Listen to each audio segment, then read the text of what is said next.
stroking her hair, trying her hardest not to cry. Blood leaked onto the hem of her polka-dot dress. She brushed rain from her cheek. "Don't worry." There was a movement in the eyes. "I promise you." A soft squeeze. "I promise. I'll make sure he's all right." A tear rolled down the side of the girl's face. Clara felt the infinitesimal pressure of the hand in hers. Then nothing. The girl's eyelids fluttered. Life slid from her face, as softly as a petal falling to the ground.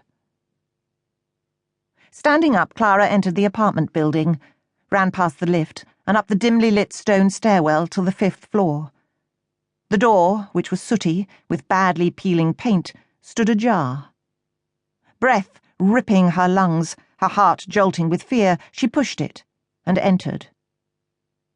The apartment was empty, its atmosphere brooding and heavy, as though some recent, turbulent emotion was still imprinted on the air.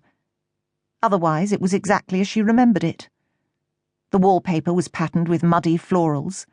It was furnished as cheaply as possible, with just a few pieces of battered wooden furniture, a desk that doubled as a dining table, with a cane-bottomed chair, an old armchair with horsehair sticking through its arms, and a raddled wool rug in front of the gas fire. "Welcome to my penthouse, the most prestigious address in Prenzlauer Berg." Despite the drabness, there had been a defiant attempt to add a bright personal touch. A pink feather boa was draped over the mantel, and photo cards of film stars were fixed with drawing pins to the walls. Through the door she could see the bedroom, with a curtained-off bathroom and a basin into which a tap dripped.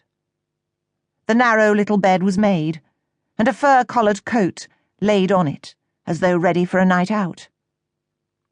A bottle of Scandal, by Lanvin, almost empty, stood on the dressing table. She heard a sound and turned. From the street, cars were approaching, and there was the screech of braking. She guessed she had 30 seconds, a minute at most. She needed to focus. On the table there was a key and a cup of coffee. She felt it. It was still warm. Beside it was a pile of papers. The window gaped open, and for a split second the girl's body floated in Clara's mind, suspended in the warm wind, caressed in its twisting currents, until a draught sent the papers crashing to the floor, and on the pavement outside, she was dead.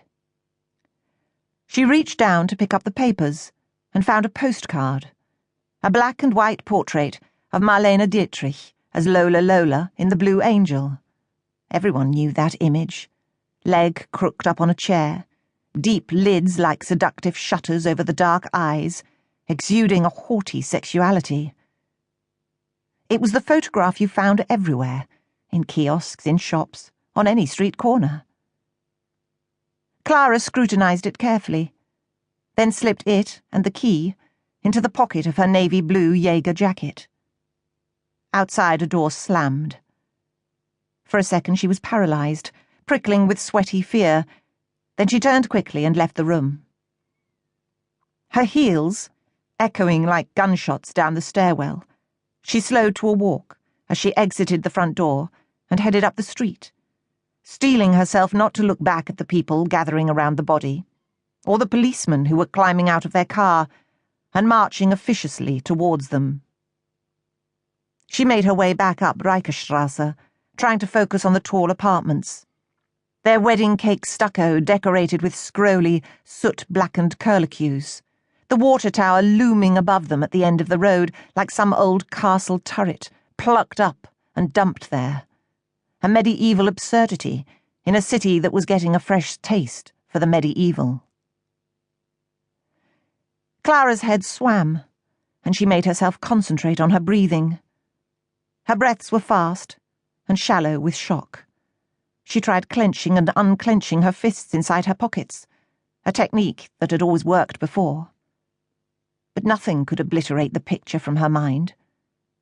The dead girl, the blood like spilt ink, the frivolous scarlet shoes.